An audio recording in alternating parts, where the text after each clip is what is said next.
There's currently a community proposal to burn Thor tokens from the community incentives allocation. So we're going to summarize exactly what that means, what you need to know, and how you can contribute to the conversation and vote. So in this video, first we'll cover the background, why is a burn even being suggested? Then we'll summarize the current proposal that's currently being floated and exactly what the proposal entails. And then we'll go over how you can participate in the discussions and also vote. This video is just a summary, but you can read the whole proposal and contribute to the conversation at forum.thorswap.finance. So background, why burn Thor? Why is this a conversation? This has been one of the key things that the community has been really vocal about, and that is that the FDV, the fully diluted value of Thor, is quite high compared to its circulating supply market cap. What that means is that there's a certain amount of tokens that are circulating, but the max supply is much, much larger than that. So if you take the token price by the max supply of tokens, that valuation is much higher due to so many uncirculating Thor tokens. With emissions being already lowered, this was another thing the community was really vocal about, the inflation rate. This has just left all of this uncirculating Thor without a clear plan how to bring it into circulation without diluting current and future holders. So because the high FDV and fear of dilution is something that holds a lot of people back, and now emissions have been lowered, so there isn't even a clear path to distributing those tokens, that is where the concept of burning some of that supply comes from. To fully understand this, we need to understand what the community incentives allocation of Thor is and what its intent and purpose is.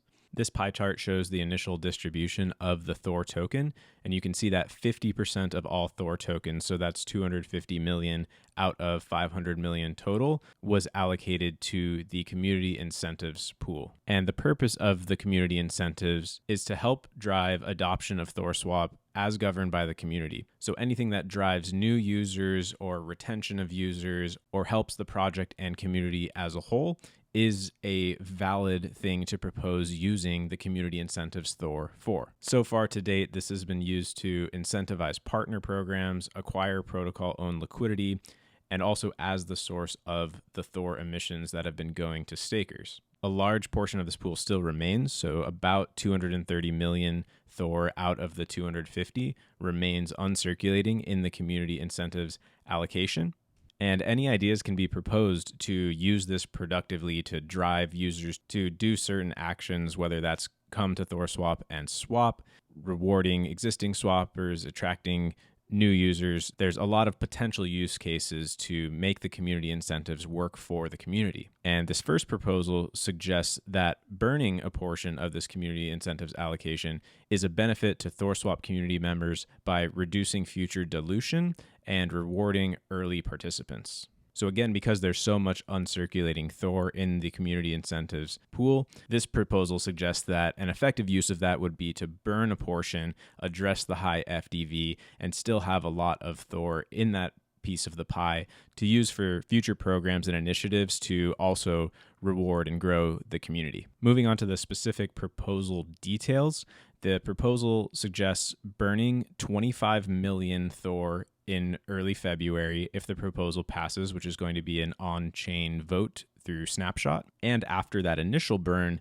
each month burn 3 times the emitted tokens if THORSwap's volume reaches targets that will be set. And this is proposed for 3 months for this initial proposal. You can see the historical volumes for THORSwap on the right, and the target volume is going to be 8 million rune in this proposal. In short, there's 2 phases. There's the initial lump sum burn of 25 million Thor from the roughly 230 million, and then as emissions are still continuing, the concept is to burn 3 times that inflation rate. And that monthly component is proposed to go on for 3 months in this initial proposal, but future proposals could extend that.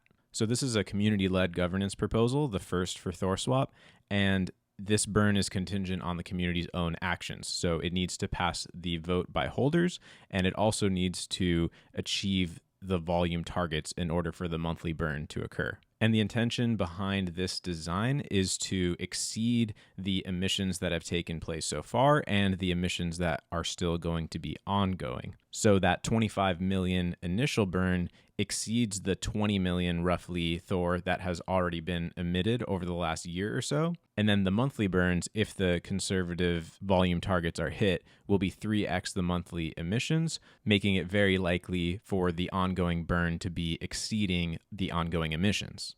Moving on to how you can participate, the vote is going to be on chain for THOR or VTHOR holders, whether you're staked or not staked. And this will take place on snapshot.org. More info will be coming out about this, as well as another tutorial video showing you exactly how to participate in the real vote. For the time being, there's currently a soft vote going on until February 1st, and this is just to indicate community interest and gauge if the community wants to move this to a real vote. This vote is already on the forum.thorswap.finance, and if this hits majority, then it will move to on-chain voting. And the intent is to give plenty of time to encourage as many holders to vote as possible.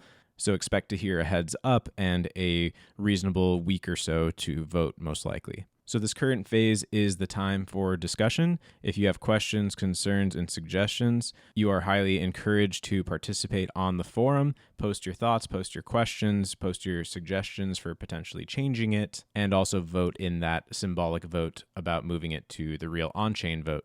So that covers the basics of the proposal. Again, you can check out the full proposal and read the whole thing at forum.thorswap.finance, as well as leave your comments, questions, and suggestions there on the discussion forum.